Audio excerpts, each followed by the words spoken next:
হযরত ইমাম হুসাইন রাদিয়াল্লাহু আনহু নবী পরিবারের শ্রেষ্ঠ বুজুর্গ, এ ব্যাপারে আমরা একমত। রাসূল করিম সাল্লাল্লাহু আলাইহি ওয়াসাল্লাম তার মুখনিসৃত বাণীতে জানিয়েছেন,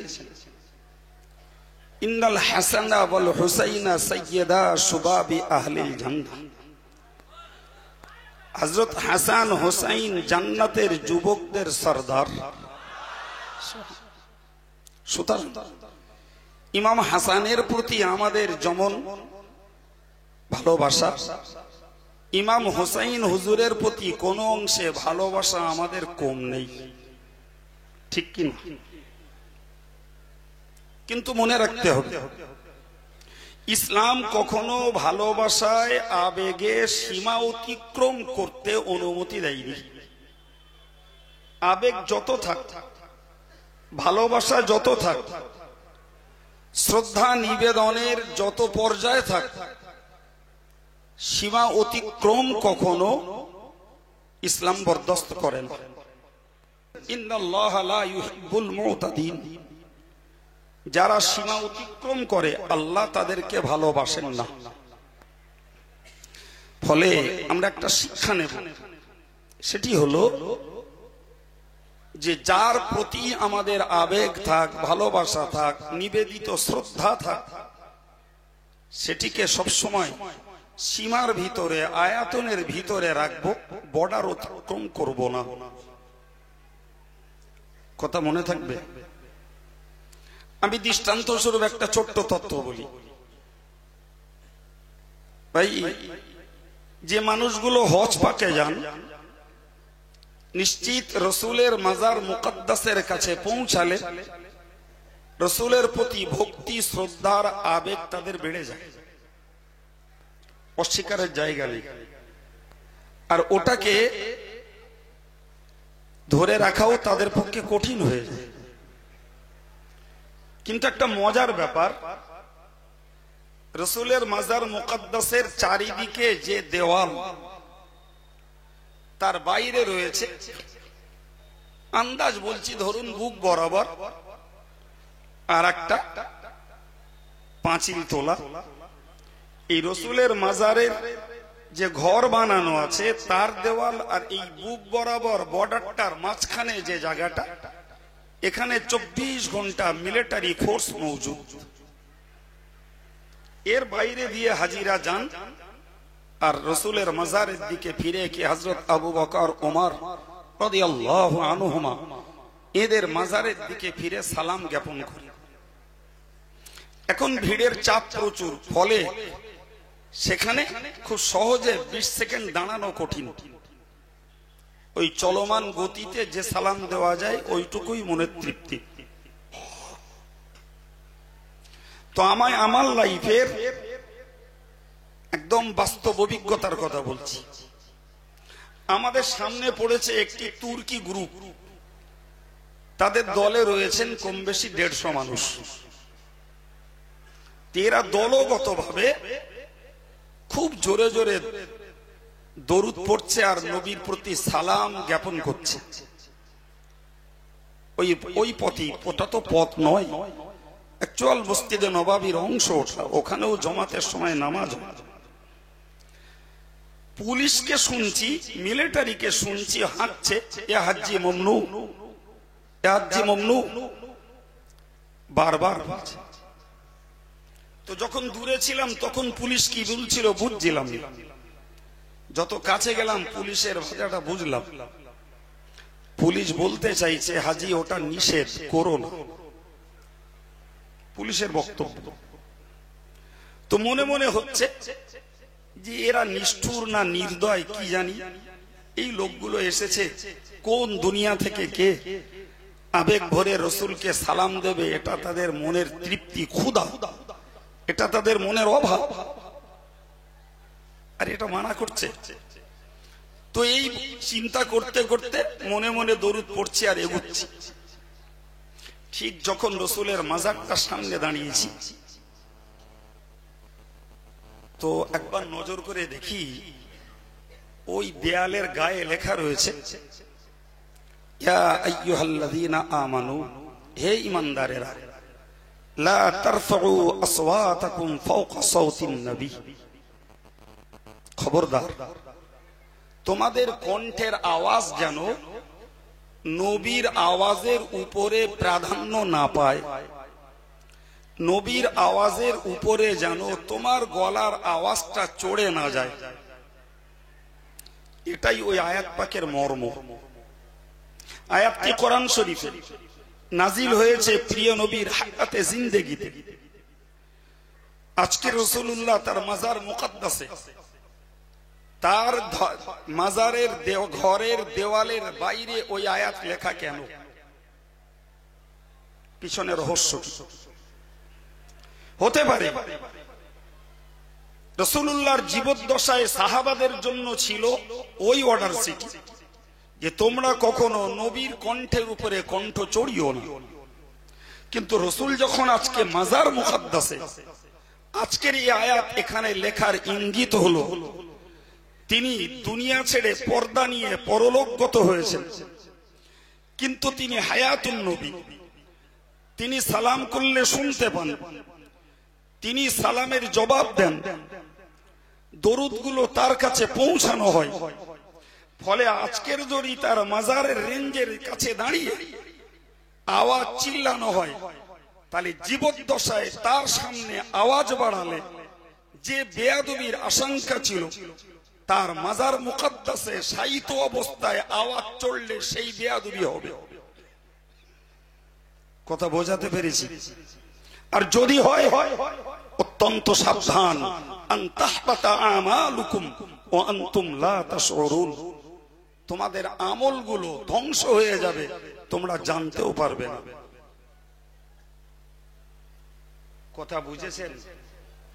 আপনি বলুন, রাসূলের প্রতি এই আবেগ যা ধরে রাখা, কন্ট্রোল করা হয়তো অনেকের পক্ষে সম্ভব হয় না।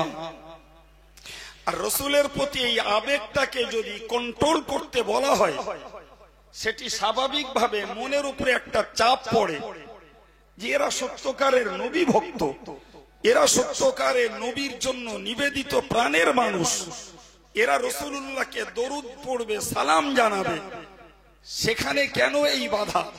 কিন্তু কোরআন যখন বলছে নবীর গলার আওয়াজের উপরে তোমার আওয়াজ যদি চড়ে যায়, তোমার জীবনের আমলগুলো ধ্বংস হবে, তাহলে হাজী সাহেবদেরকে সাবধান হতে হবে যে যতই আমার আবেগ থাক, সীমা যদি ছাড়াই, তাহলে হজ করে গোনা ঝরিয়ে নেকি জোগাড় করে বাড়ি যাওয়ার পরিবর্তে হয়তো বিগত জীবনের সঞ্চিত নেকিগুলোকে বরবাদ করে খালি হাতে ফিরতে হতে পারে আবেগের সীমা অতিক্রম করার অপরাধে। কথা মাথায় যাচ্ছে বাবা? ফিরে আসুন। হযরত ইমাম হুসাইন রাদিয়াল্লাহু আনহু, নিশ্চিত তিনি আমাদের কাছে শ্রদ্ধার। যে মানুষটা জান্নাতের যুবকদের সরদার, তার ব্যাপারে আমাদের বিন্দু পরিমাণ কিন্তু কথা আর তঞ্চ কথার জায়গা নেই। অথচ সেই মানুষটা কারবালা প্রান্তরে 683 খ্রিস্টাব্দে নির্মম ভাবে শহীদ হলেন। নিশ্চিত তার শহীদের চক্রান্ত, শহীদ করার চক্রান্ত যাদের, সেনা প্রেরণ যার, যাদের হস্তে হযরত ইমাম হুসাইন শাহাদাত বরণ করেছেন, কেউ আমাদের কাছে প্রশংসিত নয়, সকলেই ধিক্কৃত এবং নিন্দিত। তাদের প্রতি আমরা ধিক্কার জানাই এবং তাদের নিন্দা জানানোর ভাষা আমাদের নেই।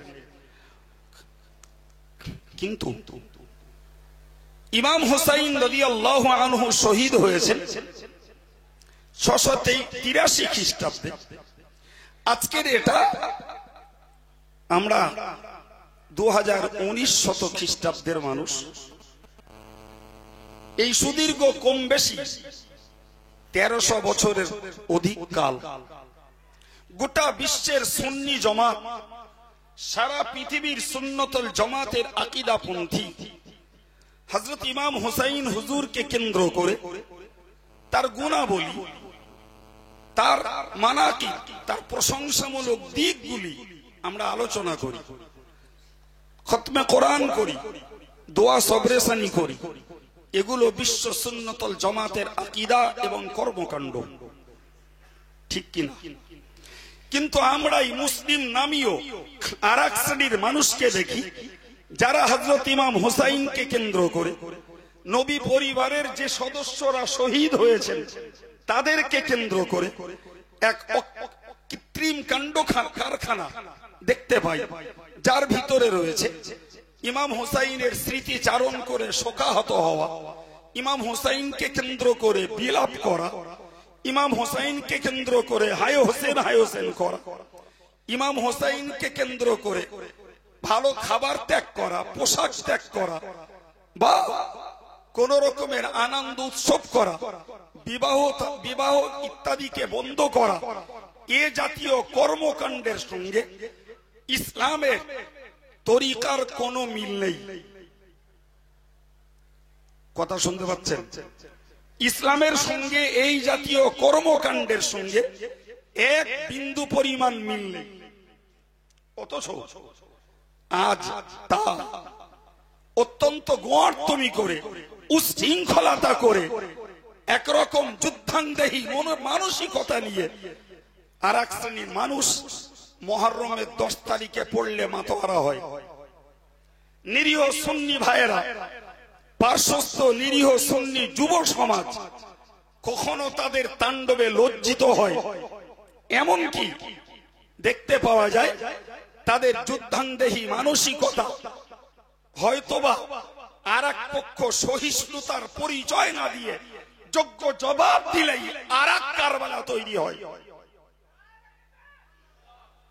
কিন্তু শুকরিয়া আল্লাহ, আমাদের মতো কিছু চিন্তাশীল, ধৈর্যশীল, শুভবুদ্ধি সম্পন্ন মানুষদের খোশামদে, অনুরোধে এবং বোঝানোর সুফলে হয়তো সুন্নি পক্ষ সেই নতুন কারবালা ঘটাতে চায় না, ফলে মুসলিম কমিউনিটি শান্তির সহ অবস্থান বজায় রাখতে পারে। না হলে আর এক পক্ষের বিষাক্ত কথা, বিষাক্ত ছবল, আর এক পক্ষের শরীয়ত বিরোধী তাণ্ডব আর তৎপরতার এগেনস্টে যদি সুন্নি পক্ষ তৎপর হয়ে উঠতেন, তাতে দেখতে পাওয়া যেত যে দেশ ও জাতি আবার এক কারবালার মুখোমুখি হতো। সম্মানিত ভাইরা, পরিস্থিতির পরিপ্রেক্ষিতে চলমান আলোচনাকে স্টপ করে আমরা একটা কাজ মিটিয়েছি, আবার আমি আলোচনায় ফিরে আসছি। আচ্ছা ভাই, একটু ছোট্ট করে বলি, এই আলোচনা যা কয়েক মিনিট হয়েছে তাতে এর উপরে আপনাদের শুনবার মতো আগ্রহ আছে? আর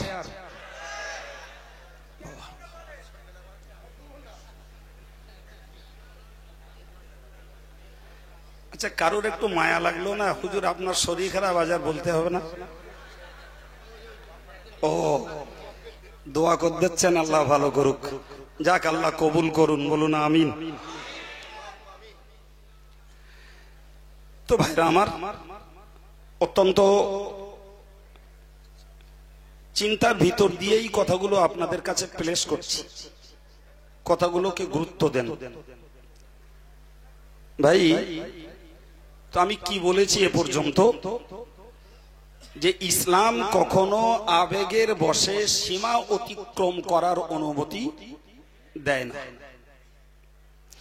যে রাসূলুল্লাহ বিশ্বের শ্রেষ্ঠ মহামানব, আল্লাহ পাকের সর্বশ্রেষ্ঠ হাবিব, একজন হাজী সাহেব জীবনে যদি একবার হজ করার মৌকা পান, তার মাজার মুকদ্দাসে দিল ভরে সালাম দেবেন, এটি হাজির জীবন নিংড়ানো একটা দরদ।